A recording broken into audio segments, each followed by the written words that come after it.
Love and immunity, beloveds, and the Word became flesh and made his dwelling. If you guys only knew the power behind words, and the Word became flesh and made his dwelling. See, words are spells, but you got to think behind the word. What gives that word the power? It is you, the consciousness, or the spirit behind that word.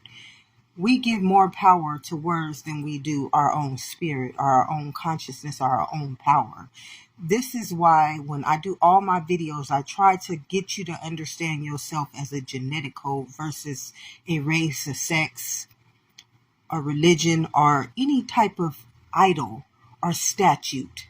If you knew the power behind your name, any word, anything external, was you, the internal consciousness or spirit of that reality or existence, beloved, you would never give the word flesh. And I hope you got that. The word became flesh and made its dwelling, and you made it your only begotten son. You made the word your living God. And now it has more power to govern you than you have to govern it. And you give it its own reality and consciousness. Many of us don't realize this is how many African Americans are the least.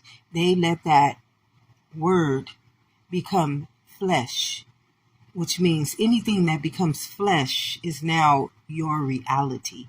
A lot of people can't get this. A lot of people can't comprehend this. We've given reality to minorities, which are people who don't even believe they're equal to their own spirit or their own consciousness or their very own existence. When you are the creator of reality, E equals MC2, atom that formed into a molecule or a matter or a genetic code that formed into a cell, which is the mind of God, into the living body of its own likeness and image, and you letting words be greater than your own image and likeness, which is consciousness and the spirit and the reality and the God to create a reality, then you failed, beloveds.